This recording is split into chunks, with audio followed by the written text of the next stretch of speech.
Lovebird. You've seen the pictures. It's pretty epic from all angles, but then inside, oh, it lives up to its name. Not really.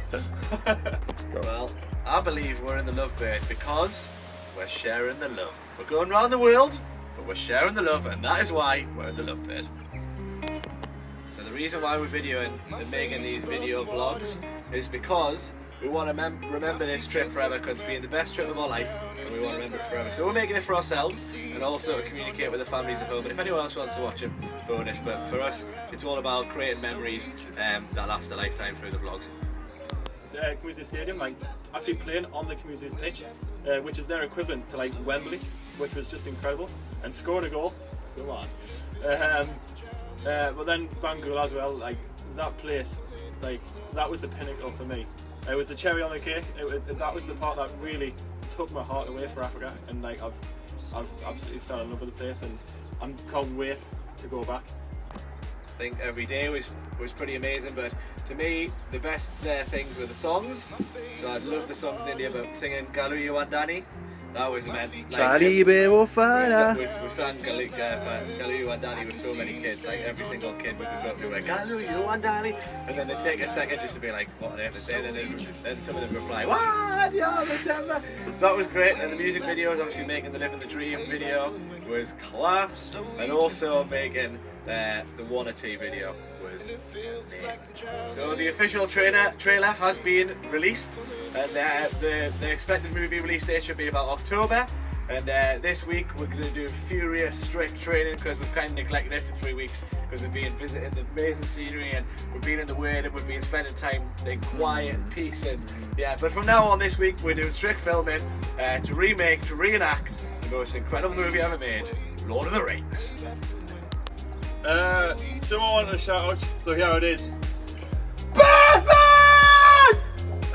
I don't know if you could hear it from where you are, but if you can, it's only a few thousand miles away. But if not, Queensland can hear it. Exactly, Queensland just heard it. So, Mount Doom. My goodness me. Well, we'll climb Mount Doom a day after we visit the Shire. I think it took Frodo about 3 months to get to Mordor. It took us 1 day to get to Mordor. I remember arriving in the morning, chucking it down with rain, and there was nobody in the car park, like not a single person. Because we were so excited, we didn't even consider why there was no one else climbing Mount Doom, even though it's one of the most iconic mountains in New Zealand. But anyway, we set off, full of high in spirits. We were ready, nothing was going to stop us from destroying the Ron Ring. Anyway, instead it was going to take about 2.5 hours to get to the top of the summit. Anyway, it took us about an hour and a half because we were powering up. We were like power walking up. It was like we're in the Olympics. We were powered on, and we arrived there. We got there, and we got to the top. Then by this point, we got to this sign just before we got to the summit, and the sign said, "Have you got the right equipment? Have you checked the weather? Have you got the right fitness?" So they were the 3 questions. We thought, well, fitness, well, easy. We'll be able to do that. Right equipment? Well, we've got trainers and jeans on, easy peasy. And the last time we thought we'd check the weather, we looked in the sky. By this point, it was just the weather was getting better and better. I had no idea about the consequences of not checking the weather. So we go up completely prepared.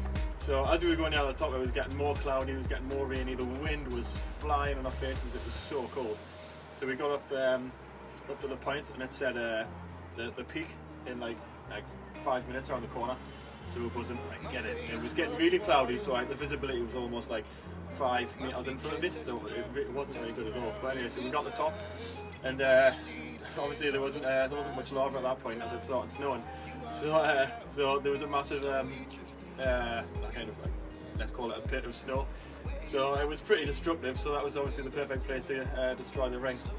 So I videoed them destroying that, and it was actually freezing. Like the camera was probably literally shaking because of how cold it was. Anyway, so as soon as we destroyed the ring, it was as if Mordor erupted. Like there was a massive hailstorm. Like I'm talking 10 minutes. The weather just changed like that. And before we knew it, all we had was me with a little rain jacket. Dan got his Malawi flag out, covered him like he was kind of a burglar bill / balaclava / cowboy, but in the middle of the Mount Doom. Anyway, so we're doing that, and so we're like, at this point it starts to get worse and worse and worse, and the storm comes. So literally I start legging it down this hill because I've never been so cold in my life. I kind of feel my hands, like literally under my wrists. I'm sprinting down, Somehow I managed to get my jeans off because they're literally soaked. So I'm running out, I've got drawers underneath, I'm running down my boxes. I'm sprinting down and literally, I don't know what happened to Dan. Dan's readjusted his balaclava. So I'm sprinting it down, I can't feel my hands, I'm just thinking it's going to be 2 hours to the car. Like literally we're not going to make it. Turn around and we both sprint as fast as we can to get down. And we can't move quick enough until that, so we get to the point where it said the sign was about 10 metres ahead. And then the bend's literally away, and then the heel's smashing on my face, and all I've got is my Malawi flag to do it there, so I'm like some Malawian ninja or something. So I've got that all of me nose here now, so it's just like that, so it's like I'm some kind of robber or something. So I'll do that. So while I was doing that, Ben was sprinting down, so then I started making my way down as well, as fast as I could. And it came to a point where there was like an acute angle corner, so it was literally kind of like that, and on the corner there I found Ben's water bottle, so I picked it up and I thought, crap. I had a quick look over the edge, I thought he's not there. I said, because he dropped the water bottle, so straight away I'm going to think, man, he's probably fell off. But I had a quick look over, it wasn't there, even though the visibility was so bad. I couldn't see any other colours apart from obviously brown rock. But like, he'll be okay, he'll be flying down. So I keep going down, and as we get about halfway, 3/4 of the way down, the weather starts to clear a little bit. So I just start walking down. But at this point, I didn't actually know that Ben was sprinting all the way down to the very bottom, even when the weather was fine. So I was walking down, just leisurely, thinking Ben will be alright, he'll be waiting for us at a point down at a flat bit. So I'm literally sprinting down Mount Doom, like flying down. I've got my jeans over my top of my shoulder, and I kind of feel my hands, like I'm not exaggerating this, like the hoods came down, the heels coming up at us here. So this side of my face is like red raw. And I'm like, this is really serious. I'm having visions of me getting my hands amputated. I'm thinking, how many, I really need these hands, but they're going to be amputated. This is horrific. All I need to do is just get down the next level, because at this point I've never felt this cold in all my life. So I'm sprinting down the bottom a minute, and I'm like, right, I keep looking behind him, and I'm just like, right, he's gonna be fine. He'll just be behind us, so I keep running. But I don't realise how far down I'm running. So I get to the very bottom, I'm like, eventually I'm finally getting like some sort of feel in my hands, and I run in this house because I'm like, at this point I'm like, I really want to just get some warmth on them. No one's there, so I'm running around this house like, is anyone there, is anyone there? So I'm looking behind, I'm like, I just get this picture, like, imagine if Dan has fallen over, and the doubt comes in, and I'm like, I think he must have fallen over, and he might be in trouble. So I'm like, right, I need to find someone, because I need someone to come and help us go look for him. So anyway, I'd walk out, and there's this guy with he's walking forward with his wife and his daughter. So he's there, and he's saying hello to us, and I'm running at him. And I'm like, and I go crazy, I'm like, my friend's on Mount Doom, he's stuck, he's like, we went up there, we haven't had the right clothes on, that sign said we shouldn't have done it, but we have, don't tell us about that. I'm fully aware of our stupid mistakes, but anyway, and he was like, right, my name's Ray. And I was like, Ray, come with me, like, come on Ray, you gotta come up the mountain, he's stuck, he might be on there stranded. And he was like, have you actually seen it before? I was like, no, but he must have, because I was just right there. He's like, right, just calm down. I'm like, I can't calm down, it's like minus 40 degrees up there, Ray, and it's like a full-on blizzard. And Ray's like, alright, okay, he wants to have a leisurely stroll with his family and stuff. And I'm like, nah, Ray, this is deadly serious. We need to have a rescue, Ray. Come on, Ray, have you got any signal on your phone? Because I'm like, right, it's serious, because I know what it's like up there. It's ardently, bollingly cold. Anyway, me and Ray go climbing up like heroes, and we get this point just before that sign. And at this point again, I've kind of lost all feeling in my hands again, so I'm like, right, and I want to be the hero, and I'm thinking, where on earth's Dan? Not knowing that when I ran this way, he's got to this point, he's walked back up, and I'm running back up after him. So it's just absolutely calamitous. So I keep going down, and it comes to a flat bit, to a point, like from where I'm standing, I can see literally probably 800 metres in front of us, of the whole path. So I'm coming to points, and I'm thinking, why isn't he waiting for us? So I'm going to points, and I'm screaming, Ben, Ben! And there's just no reply. I'm whistling, there's no reply, and I can hear the whistle echoing throughout all the mountains. So I'm thinking he must be able to hear it. But anyway, so I persevere, and I keep going on, keep going forward, hoping and expecting him to be on the flat near the end towards the van. I'm thinking he'll have just got straight to the camper van and turn the engine on, be warmed it up. So I keep going, and it's all flat by now, so it's really easy to walk. So we keep going for like another 20 minutes or so. And by this, I was walking pretty fast as well, because I wanted to find Ben. And I got to a point, and I was just thinking in my head, like, man, what if? Because I hadn't seen him for so long, so I had to turn around, and then I literally ran all the way back up the mountain. So I just went up. We absolutely powered it up the first time, both together. And then, so we were already knackered. We come down, absolutely knackered, freezing cold, clothes soaked through, so we're even more cold. And so then I started going back up like a madman, like thinking the worst, thinking I'm going to look over an edge and see Ben just lying there with a broken leg or worse. And then I just literally stand in prayer. I was like, God, please, I want to just give us some kind of feeling that he's fine. And I walked down, and it must have been about a minute later or so. I just felt this complete contentment and just like relaxed.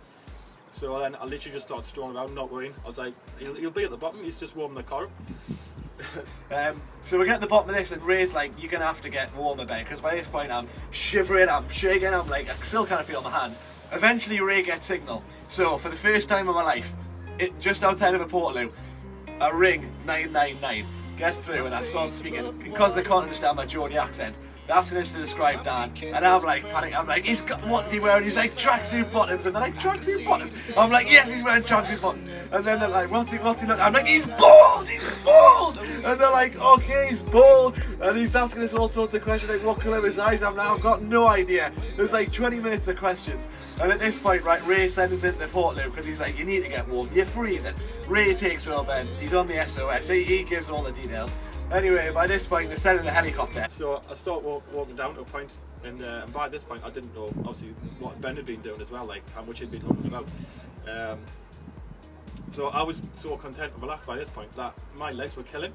So I just sat on a rock and started chilling out, just admiring the views. I haven't given my legs a stretch because I was so tired. My legs were knackered. I was freezing cold. My clothes were soaked through. So I just needed a rest. So I was sitting down for 5-10 minutes. So I got up and start walking further down.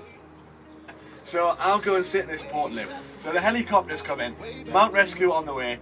Ray's he's thinking about going back up there. Me and Ray get ready to go up because we're thinking, right, we're going to go back to this point, heroically pick Dan up, and we'll go back down. And then there was like a corner, and I was probably about 50 yards from this corner. And then this random guy turns around, who was obviously, I thought, oh, he's going to climb the mountain. So I would have walked past him, said hello, whatever. And he turns the corner and he shouts and looks up and he's like, "Are you Dan?" I was like, yeah, have you seen Ben? So anyway, I go in the Portaloo, I sit down, put the seat down, I'm like, right. I'm just praying, like, hope he's alright. Anyway, all I hear on that toilet is my name, and I'm thinking it must be Ray. He's calling us, the helicopter's there. Walk out, and Dan is just strolling along as if nothing is the matter, because nothing wasn't the matter. But the thing is, he's walking along, and we see each other, and we're just like, thank goodness you are alive. We were with each other 3 hours. We've been with each other for like every single minute, every single day, for like 3.5 months by this point, and we've never been so happy to be like see each other, and we're so happy that the other person's alive. So we learned lots of lessons on that Mount Doom. So we get down to the corner, and he says, and obviously he calls for me. He says, "Are you Dan?" I was like, "Yeah, I am. Have you seen Ben?" He's like, "Yeah, he's in here on the Portaloo." I was thinking, what's he on the Portaloo? So obviously I get around the corner, and Ray shouts to Ben as well, and then literally I walk on the corner, and then for Ben it must have been in the space of a Portaloo door. It was from horrific to hallelujah. As soon as he opened the door, he saw me, and then I was just like strolling along. He's like, oh, I knew he'd be fine, because obviously at the top I prayed, and I was so relaxed, and I just felt so content about it. And then he was looking at us with, like, I've never seen a man so relieved in my life, and like Ben said as well, like we've never been so happy to see each other, especially after like obviously what we thought was going to end so badly, because we're going back up the mountain. I was going back up the mountain thinking, what am I going to tell Teresa? And I was like, we've destroyed the one ring, which is obviously the most important part, but Ben's dead. But obviously that didn't happen. We learned that if you get too caught up in your own business and your own dream, you miss the most obvious signs around you. We realised how important it is to stay together and communicate with each other, and we also realised how important Ray was in that situation. We learned a lot about that, and also, check the weather. We went home and we googled the weather because we don't have any Wi-Fi, we've got no phone. We went home and it said, severe weather warning. Do not even attempt to climb this mountain. And we obviously went all the way at the top. Didn't really technically destroy the ring, but I did do what I always wanted to do, which is destroy the wrong ring. And we've got an amazing story where we both nearly died, but we both really didn't nearly die, although I nearly had my hands chopped off. But anyway, yeah, Mount Doom, what a story, we'll never forget it, but it was horrific. Can't exaggerate enough how cold it was.